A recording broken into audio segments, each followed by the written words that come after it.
How's it going, guys? Today we are building and reviewing LEGO Harry Potter set number 75978 Diagon Alley. The set is 5,544 pieces and retails for $400. We have been wanting this set for a very long time. The box is huge and comes with 1, 2, 3, 4, 5, 6, 7, 8, 9, 10, 11, 12, 13, 14 minifigures. It is 102.4 centimeters long or 40.3 inches wide. It's massive, it's huge. On the top of the box, you'll get a better look at all of the minifigures as well as a scale owl or Hedwig. And you do get a nice couple shots of the set. And on the back of the box, you'll see a lot more details on each individual building. And yeah, I'm not going to go into too much detail. We'll have more fun with it when it's actually built in front of us, and we're both very excited to build it. I am doing this build with my girlfriend, and she will be helping me review it because I am not that smart with Harry Potter stuff, and she is a genius, so I will have an expert help with the review. So let's get this thing built and reviewed. Alright, before we get to the actual build itself, of course we are going to start with the minifigures, and I am going to have my girlfriend Sam do it because I don't know anything about Harry Potter compared to her. Alright, so we've got Hermione Granger, Ron Weasley, that would be Harry Potter. That's Ginny Weasley holding a copy of Magical Me. The photographer from the Daily Prophet, that's in the Chamber of Secrets. Ollivander, Molly Weasley. Florian Fortescue runs the ice cream parlor. That's Gilderoy Lockhart, Draco Malfoy and Lucius Malfoy, Fred and George Weasley. Right there we've got Fountain of Love Potions from the joke shop, and that was a little stand that came with the set with Hagrid and young Harry. And flipping the characters around, you'll see that there are only 2 characters that don't have second face prints, and they are Lucius and Hagrid. Every single other character does have a second face print, which is awesome considering you also get, 14, 15 minifigs in the set. So that is awesome. That's very cool of LEGO to do. And yeah, you don't see that a lot. Alright, that's going to do it for all of the minifigures, which surprisingly is not the most impressive part about this set. Let's get to the Diagon Alley itself. As you can see, the 40-inch Diagon Alley is just the right size to fit on our coffee table. It is absolutely huge. It's about 5 inches deep. Each one of these is about half a modular. It's on a 32 by 16 base plate. So you basically get an entire city block with this set. It does come with 7 storefronts as well as the entrance to Nocturne Alley. And you get a few little owls, including Hedwig. You have Ollivander's wand shop. You have the Scribulous writing utensils. I'm going to let you take over. That's quality Quidditch supplies. The Daily Prophet. That's Florian Fortescue's ice cream parlor, although it does not have a sign. Flourish and Box, the bookshop, and the Weasley's joke shop. So what we're going to do is we're going to take one of these at a time and really go into some detail on the exterior as well as the interiors of each building. Alright, so this here is the wand shop and Scribulous, which is kind of their writing supplies. I really loved the storefront for Ollivanders. It's a very big piece of particularly the first movie, and I think they nailed it. So it seems like they definitely took some inspiration from Universal Studios and the way they have set up their Wizarding World.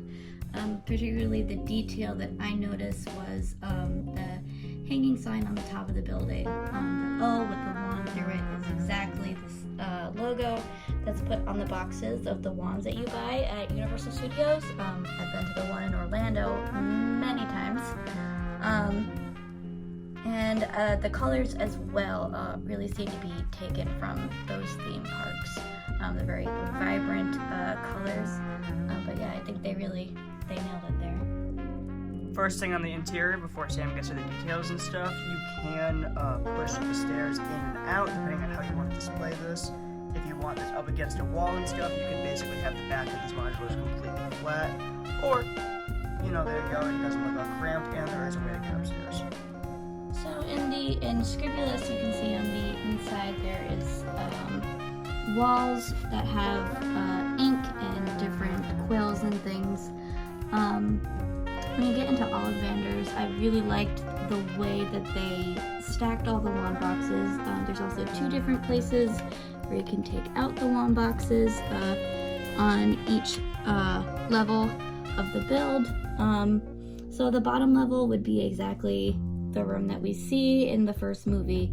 The detail was great, but upstairs would, I would guess, be Ollivander's office, which is not something that we necessarily see, but I enjoyed that a lot. Looks like he kind of is working on a wand on his desk up there. Yeah, there's a lot. It was a very meticulous build, a lot of very small details, but the new pieces for the wand boxes are very cool, and yeah, I enjoyed it very much. And you can just pop those open. Comes with a few of these. Very cool. And then we each did build one of these or 2 of these buildings each. Sam took care of the 2 on the ends. I took care of the 2 in the middle. And she did point out while building that she really liked the detail of the chimney, and I thought that was cool too. This was the first one I built, and well, it's not my favorite of the 2 that I built, and out of the 4 buildings that do come with this set, it is my least favorite. However, it's nowhere near a bad building, and there are some details on it that I really, really enjoy. Before Sam gets to the actual, you know, in-universe details, I love all of the newspapers kind of covering the windows on top, as well as the chipped away paint to expose the bricks and like wood frame and stuff with the building underneath the pink paint. I love that, and I think it's really cool, and I think that some mock builders might really enjoy using that on their own building mocks, and hopefully seeing that on future Lego modulars or something as well. They really like the way that looks. So the first detail on the front, you've got the golden snitch, because this is our Quidditch shop. That's a really cool molded piece. Like you said, you have the newspaper because the Daily Prophet is also included in this building. And then you do have the signs for Quidditch, I think that's just the Hogwarts crest, as well as the sign for the Daily Prophet and a lantern. Also on the sides of some of these buildings, you do see the wanted posters, which is pretty cool. Something I really like about this that I can actually point out as a newer Harry Potter fan are the kind of stacks of uniforms up and downstairs for the different houses, as well as the supplies like the bats and stuff, different brooms, and also the mannequins. You do technically get 2 additional minifigures in the set that I didn't mention, but they are just blank mannequins displaying different houses' Quidditch uniforms, which I thought was pretty cool. In the window, you see the firebolt that Harry gets, as well as around the building there's different bats and things used to play Quidditch over on the rack on the bottom, as well as the chest on top, which also has some of the different balls that they would use while playing Quidditch. And up on top, see more stacks of newspaper from the Daily Prophet and a little rat burgers and cheese.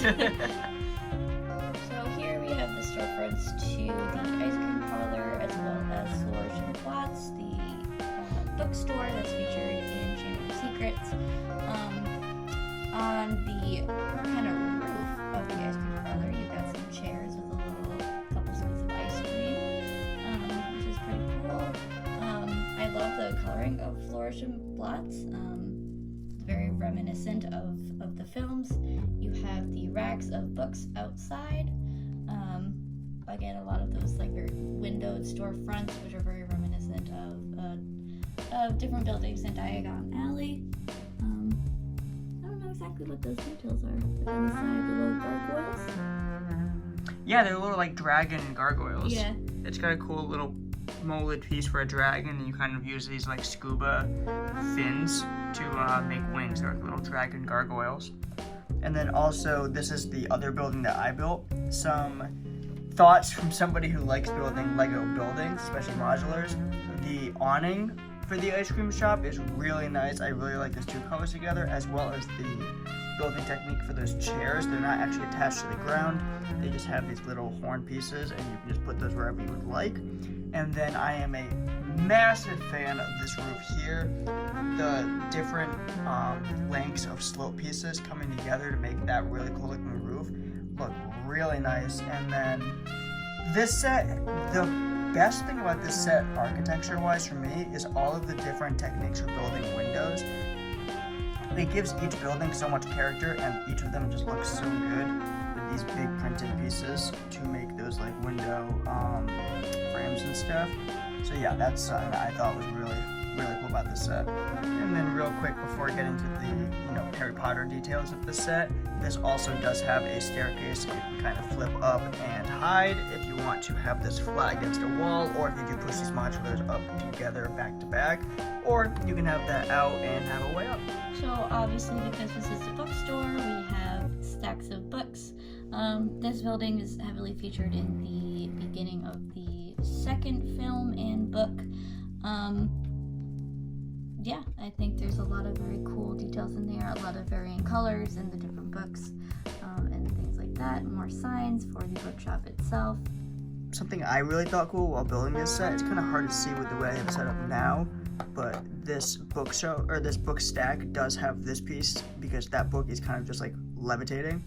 So it's very cool to see that as kind of a practical building technique, to have it be an actual like floating book. It's pretty cool. It's kind of hard to see right there though. And there's a balcony in fluorescent blocks, which is actually a balcony that we would see in the movie. It's where Draco stands the first time you see him in that movie. Cool detail. Next door is the ice cream parlor. This is not specifically featured in the movies. It's talked about in the books. However, it is a shop that you can go to at Universal Orlando. They actually sell ice cream that is delicious. And I think this would be another area where they took some inspiration of that. The colors are very similar, as well as the tiled floor. So you just have your cups and things for ice cream, as well as an office up top with a teapot. That lamp piece is pretty cool. But yeah.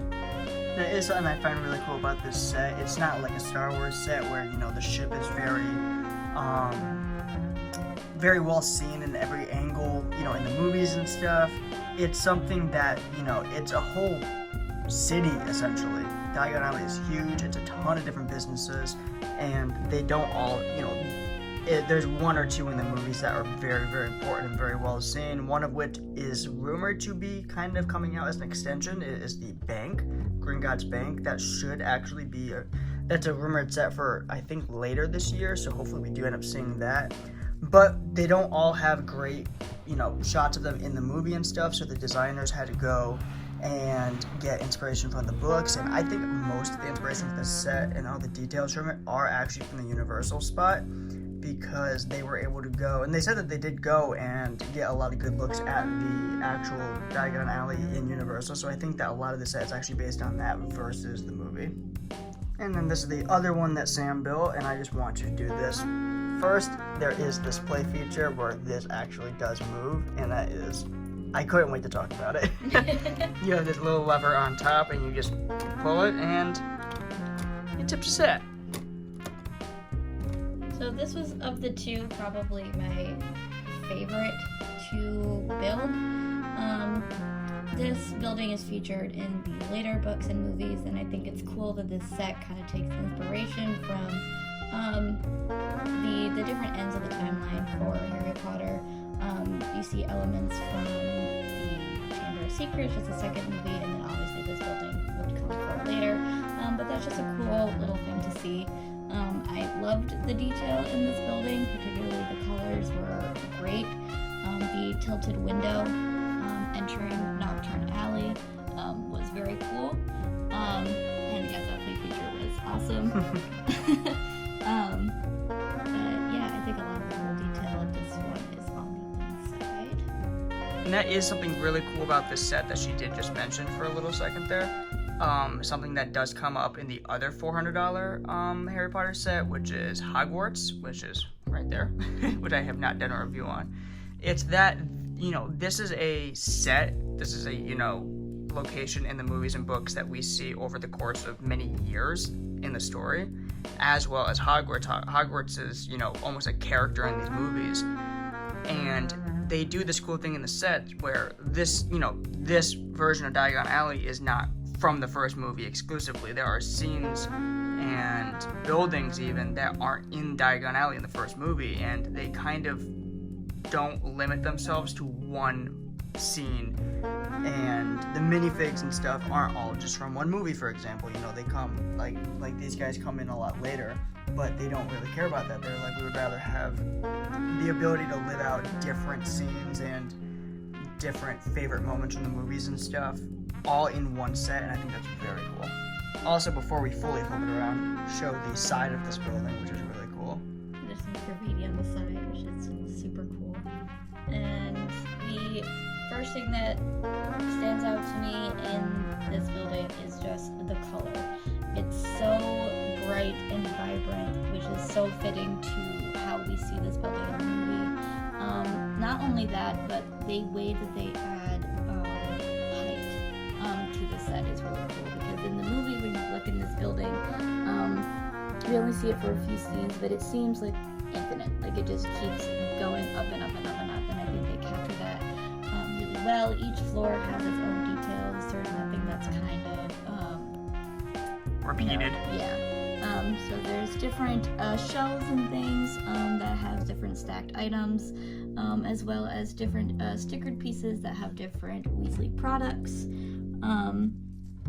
And the cash register down at the bottom, which has kind of this caution tape looking feel to it, which I actually kind of enjoyed. I will say, as someone who builds modulars and other city sets, there are a lot of different building techniques for cash registers, and it's always cool to me to see how each different designer kind of adds character to them, because even in the modulars and stuff, they always try to do a different build, but obviously this is something that's a lot more characterized than anything that you would see in the Creator Expert line, for example. The set actually came with a little fountain for the love potions, which we see in the scene where this building is featured in the movie. And yeah, there's a lot of just really cool details in here that are really cool. We got some lollipops in the back. If you move the buttons out of the way, you can see the pot full of lollipops and stuff, different boxes, and different candies and joke items and things like that. A piece that I found really cool. I'm not quite sure why this is here, but I really liked it. I know what you're talking about. This had like a little geode in it, which is pretty cool looking. I wasn't quite sure what it was when I saw it in the instructions, but I found the piece and I thought it was super, super cool. I'm sure that's common in some other theme that I've never heard of, but it was special to us. Lots and lots and lots of stickers in this building. This set as a whole, for the people who complain about stickers, you're not going to enjoy this set, but listen, look at how much detail it adds. It's really hard to kind of complain that these aren't all massive prints. They're easy to put on. If you've been putting stickers on anything since you're a kid, just grow up and put the stickers on. It looks good. Overall, from a Lego and new Harry Potter fan, this is definitely my new favorite Harry Potter set. Comparing it to the other $400 Lego Harry Potter set with Hogwarts, they're very, very, very different sets. This is obviously more minifig scale. It's more of a play set that's more of very much just a display piece. It does have all of the micro figures, of course, but it is very much like, that's more of like an adult set, I think. I think this one's good for anybody. I don't see a kid enjoying putting 6,000 pieces together to make that. It's lots of little details, lots of little pieces, and it's kind of a tiring build.